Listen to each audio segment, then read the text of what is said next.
Defectos de carácter. Hablar de los defectos es un tema muy complejo, incómodo y hasta molesto, debido a que a algunas personas les resulta difícil el reconocerlos en sí mismos y aceptarlo en los demás. En el siglo IV, un monje llamado Abagrario, conocido por ser un escritor, pensador y orador, realizó una investigación sobre las diversas formas de tentación. Diseñó una lista que él llamaba pensamientos malignos. En un principio, estas afirmaciones servían para que los lectores ubicaran el proceso de la tentación. Aunque los conceptos no son muy acuñados originalmente por él, propuso una lista que durante años estuvo vigente. Los 8 patrones del mal pensamiento, que son la gula, la avaricia, la pereza, la tristeza, la lujuria, la ira, la vanidad y el orgullo. Casi 2 siglos después, Gregorio Magno, sacerdote y papa de la Iglesia Católica, aprobó e hizo oficial una lista que refinó Julián Casiano, sacerdote rumano, que básicamente consistía en combinar la asedia y la tristeza, en lo que hoy se conoce como pereza. Gregorio anunció la lista que se utilizaría hasta nuestros días y que el cristianismo adoptó para medir de cierta forma la conducta moral del individuo, llamándolos la religión pecados capitales. Estos defectos de carácter o pecados capitales son lujuria, gula, avaricia, pereza, ira, envidia y soberbia. Se dice que son capitales no por la gravedad de ellos, sino porque de ellos se generan otras tentaciones y complicaciones. A continuación, posteriormente de esta lista, empezaremos a desglosar cada uno de estos defectos de carácter. Primer defecto de carácter: el orgullo. Es el principal de los defectos de carácter. Es la cabeza de todos los restantes. Recordemos que por esta falta, según la teología cristiana, el hombre fue expulsado del jardín del paraíso. Es una ofensa directa contra Dios en cuanto el pecador cree tener más poder y autoridad que Dios. En general, es definida como amor desbordado de sí mismo. Según Santo Tomás, la soberbia es un apetito desordenado de la propia excelencia. Se considera pecado mortal cuando es perfecta, es decir, cuando se apetece tanto la propia exaltación que se rehúsa a obedecer a Dios, a los superiores y a las leyes. Se trata de renunciar a Dios en cuanto es verdad y sentido conductor de la existencia, a instalarse a sí mismo como verdad suprema e infalible y como fundamento de la acción humana. De la misma manera y guardando las distancias, se aplica el respeto y a la consideración de los subordinados le deben las autoridades legítimamente constituidas. Del orgullo se desprenden las siguientes faltas. Inciso A. La vanagloria. Es la complacencia que uno siente de sí mismo a causa de las ventajas que uno tiene y se jacta de poseer más sobre los demás. Asimismo, consiste en la elaborada ostentación de todo lo que pueda conquistarnos el aprecio y la consideración de los demás. Inciso B.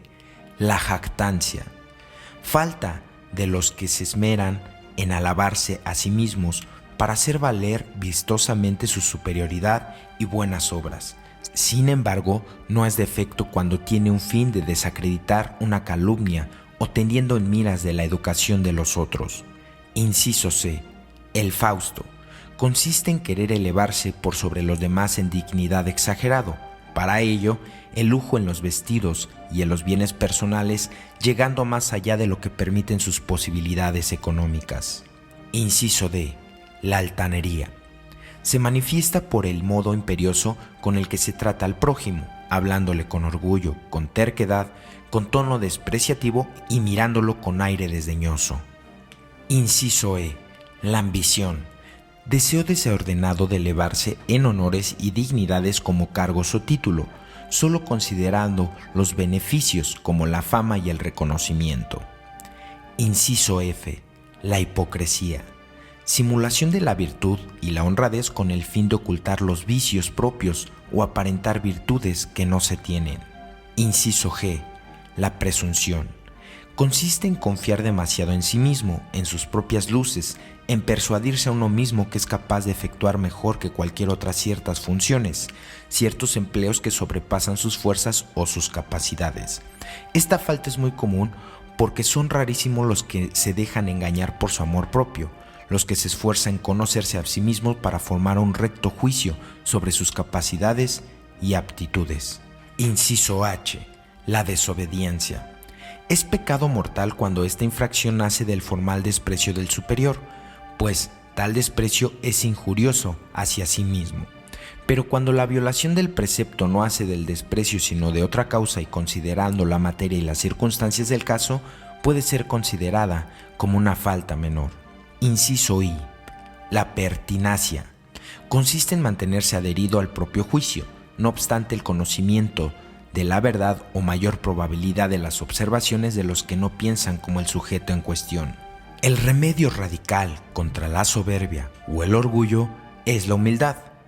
Dios abate a los soberbios y eleva a los humildes. Defecto de carácter 2. La pereza.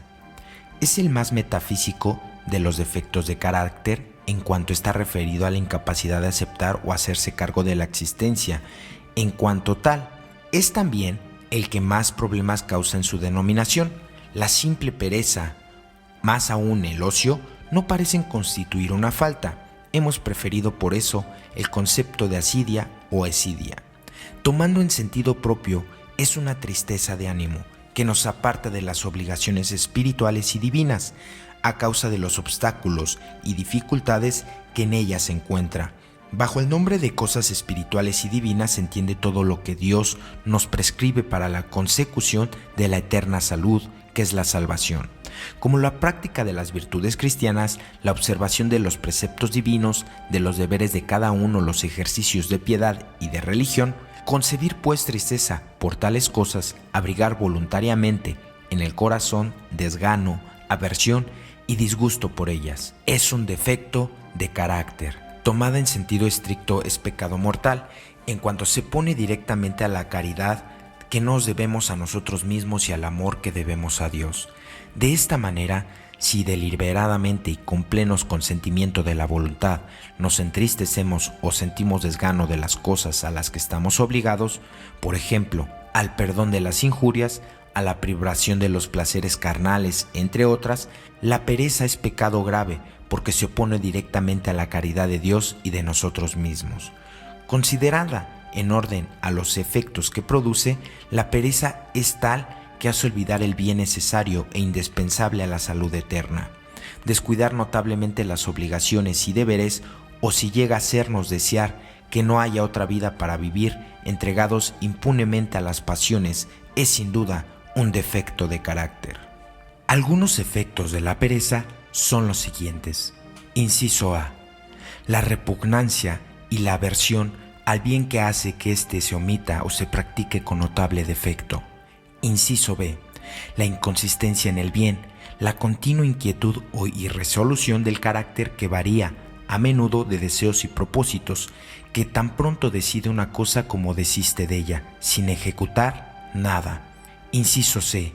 Una cierta pusilanimidad y cobardía por la cual el espíritu abatido no se atreve a poner manos a la obra y se abandona a la inacción. Inciso D.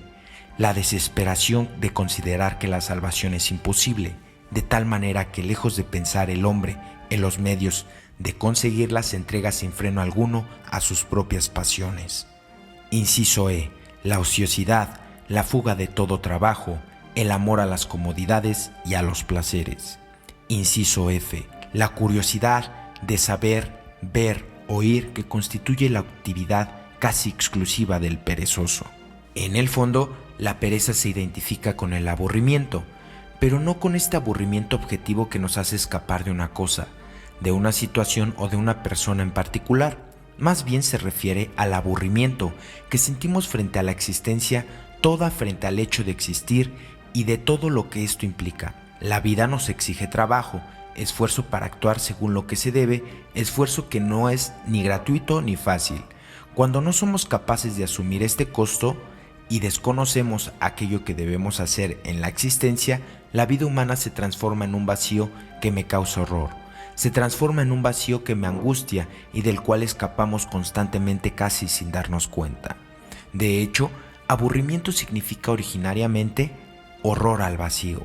Decíamos que la pereza es el más metafísico de todos los defectos de carácter, porque implica no asumir los costos de la existencia, de escapar constantemente de hacer lo que se debe, por no saber lo que se debe. Tercer defecto de carácter: la lujuria. Tradicionalmente se ha entendido la lujuria como un desorden del apetito sexual, es decir, como un apetito desordenado de los placeres eróticos.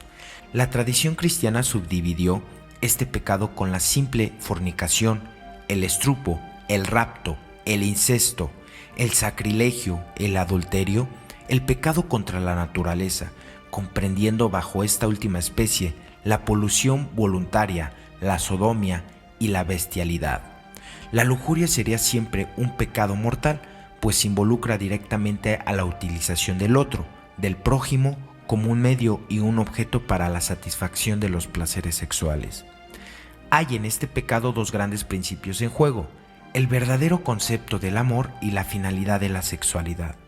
El cristianismo y gran parte de la tradición clásica, especialmente la griega, entienden por amor algo muy distinto de lo que el mundo contemporáneo comprende. El concepto de amor tiene una gran importancia central en el cristianismo. De hecho, Dios mismo es identificado con el amor. El amor es superabundancia, es la capacidad de dar y de darse. La caridad es una de las tres virtudes teologales.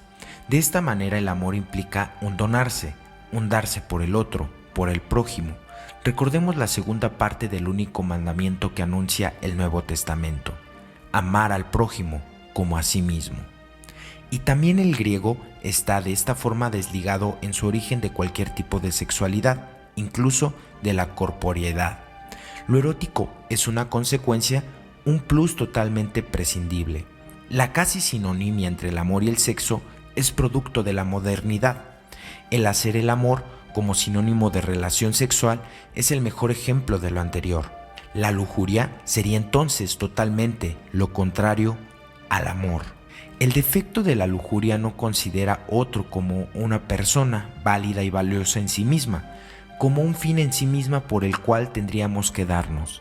El otro pasa a ser un objeto, una cosa que satisface la más fuerte de las satisfacciones corporales, el placer sexual. Aún más, el sujeto mismo que incurre en un acto lujurioso se convierte así en un objeto que olvida o suspende su propia dignidad. Por otro lado, la sexualidad tiene una finalidad preestablecida, única y clara: la reproducción y la perpetuación de la especie. Esta clara finalidad da también sentido a la existencia del hombre, ordenado su acción en vista del amor de Dios. La lujuria, en cambio, no tiene en vistas la finalidad de la reproducción, y que por esto pierde todo sentido. Se convierte en una acción vacía, sin sentido, que de alguna manera de nadificar al hombre y lo aleja del ser de Dios. Cuarto defecto de carácter: la avaricia. La teología explica el defecto de la avaricia como un amor desordenado por las riquezas. Es desordenado, continúa, porque lícito es amar y desear las riquezas con fin honesto en el orden de la justicia y de la caridad, como por ejemplo, si se las desea para cooperar más eficazmente con algún tipo de socorrer al prójimo, etc. El crimen de la avaricia no lo constituyen las riquezas o su posesión, sino el apego inmoderado a ellas. Esa pasión ardiente de adquirir o conservar lo que se posee, que no se detiene ante los medios injustos, esa economía sórdida que guarda los tesoros sin hacer uso de ellos aún por las causas más legítimas, ese efecto desordenado que tienen los bienes de la tierra, de donde resulta que todo se refiere a la plata, y no parece ser que vive para otra cosa más que para adquirir estas riquezas. La avaricia, por consiguiente, es un defecto siempre que el avaro ame de tal modo las riquezas y apegue su corazón a ellas que esté dispuesto a ofender gravemente, ya sea a Dios o a su prójimo, o a violar la justicia y la caridad debida a sí mismo. En la avaricia se ven claramente los elementos comunes de todos los defectos. Por un lado, el avaro pierde el verdadero sentido.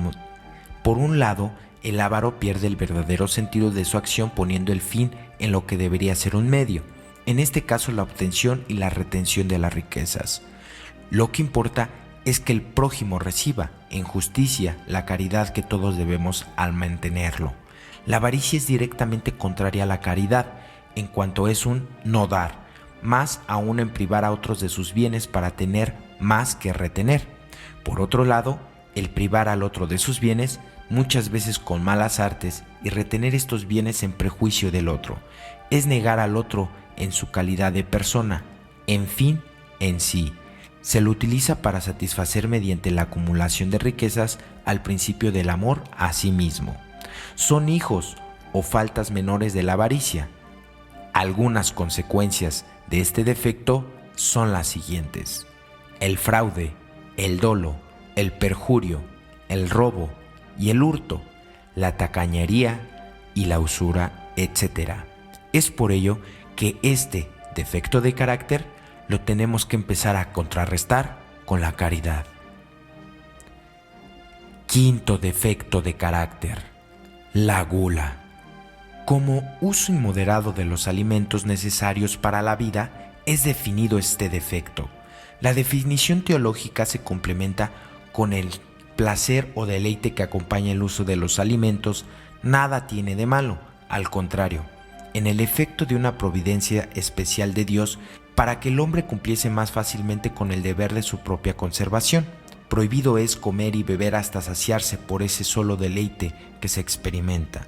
De esta manera, la religiosidad latina especifica estas faltas: en el comer antes de tiempo o cuando se debe abstener de comer, por ejemplo en los días de ayuno señalados por muchas de las veces la Iglesia, cuando se comen manjares que superan las posibilidades económicas de la persona, cuando se debe o se come en perjuicio de la salud de la persona, cuando se come con extrema voracidad o avidez de manera de bestia.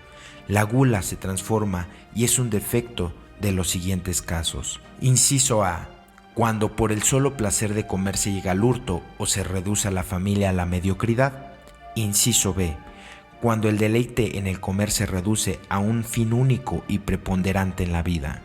Inciso C: cuando es causa de graves defectos como la lujuria y la blasfemia. Inciso D: cuando transgrede los preceptos de la Iglesia en los días de ayuno y de abstinencia de ciertos alimentos. Inciso F: cuando se provoca voluntariamente el vómito para continuar el deleite de la comida. Inciso G: cuando se autoingiere grave daño a la salud o sufrimiento a sí mismo y a los que lo rodean. Además de lo dicho por la teología tradicional, la gula tiene un aspecto que no debemos dejar de considerar. La gula es la manifestación física de un apetito más profundo y significativo. El que cae en las tentaciones de la gula no solo quiere consumir comida, quiere, de alguna manera, ingerir todo el universo, asimilar, hacer suyo todo el exterior, reducir todo lo otro a sí mismo. En este sentido, la gula se mimetiza estrechamente con la lujuria, que se trata de ponerse por sobre otro, reducirlo, objetivarlo y hacerlo suyo. De esta manera el glotón se transforma en el único centro de referencia en conformidad con el principio del amor a sí mismo. El asimilar, reducir el universo en general y al prójimo en particular a sí mismo es la más radical negación del otro. Sexto defecto de carácter: la ira. La venganza es un apetito desordenado de venganza que se excita en nosotros por alguna ofensa real o supuesta. Requiérase por consiguiente, para que la ira sea un defecto, que el apetito de venganza sea desordenado, es decir, contrario a la razón. Si no entraña este desorden, no será impugnado como un defecto. De esto último se desprende que habría una ira buena y laudable, si no excede los límites de una prudente moderación y tiene como fin suprimir el mal y restablecer el bien. El apetito de venganza es desordenado, contrario a la razón, y por consiguiente la ira es un defecto. Cuando se desea el castigo al que no lo merece, o si se le desea mayor al merecido, o que se le infrinja sin observar el orden legítimo, o sin proponerse el fin debido, que es la conservación de la justicia y la corrección del culpable. Hay también pecado en la aplicación de la venganza, aunque ésta sea legítima, Cuando uno se deja dominar por ciertos movimientos inmoderados de la pasión, de esta manera la ira se convierte en pecado gravísimo, porque vulnera la caridad y la justicia. Son hijos de la ira, el maquiavelismo, el clamor, la indignación, la contumelia y la blasfemia y la riña. De la definición anterior se desprende que la ira es el uso de una fuerza directa o verbal que transgrede los límites de la legítima restitución de un bien ofendido. La violencia entendida como el uso de la fuerza, si es desmedida, es claramente una anulación del otro. En el asesinato, por ejemplo, que no corresponde a la legítima defensa, se pretende evidentemente la nadificación del otro. En el lenguaje, mediante la ofensa o el improperio, encontramos también el deseo del prejuicio e incluso de nulidad del otro. Es importante hacer notar que el uso de la fuerza en contra del prójimo no siempre es un mal moral. Debe ser entendida como un mal menor si el fin por el cual se realiza no es solo la anulación del otro, sino que persigue fines legítimos con la conservación de la vida propia o de terceros. Tal es el caso de la guerra legítima, que procura evitar la propia muerte o la privación de la legítima libertad y una mano de un invasor, la legítima indefensa. El uso de la fuerza se justifica también cuando se procura con esto el bien del otro y evitando de esta manera un daño mayor que el dolor que se infringe. La ira se convierte en un defecto gravísimo cuando nuestro instinto de destrucción sobrepasa toda moderación racional y, desbordado todo límite dictador por una justa sentencia, se desea solo la inexistencia del prójimo. Séptimo defecto de carácter: la envidia.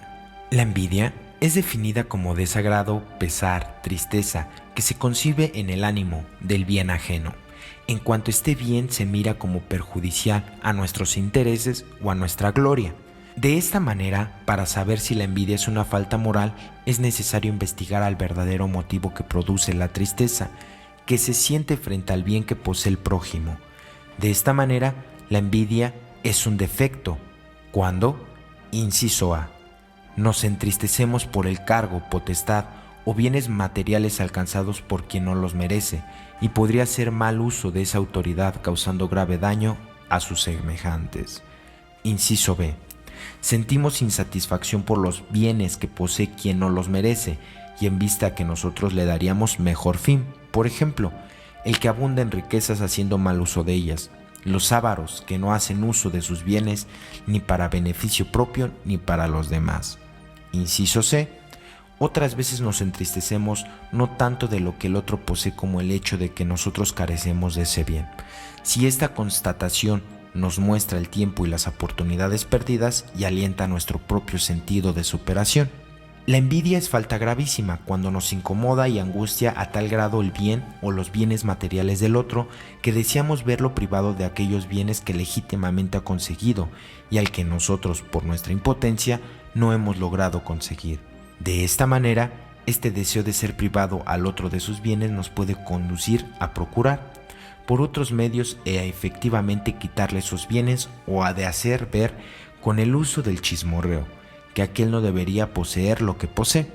La mentira, la traición, la intriga, el oportunismo, entre otras faltas, se desprenden de esta tristeza frente al bien ajeno y a nuestra propia incapacidad de acceder a tales bienes.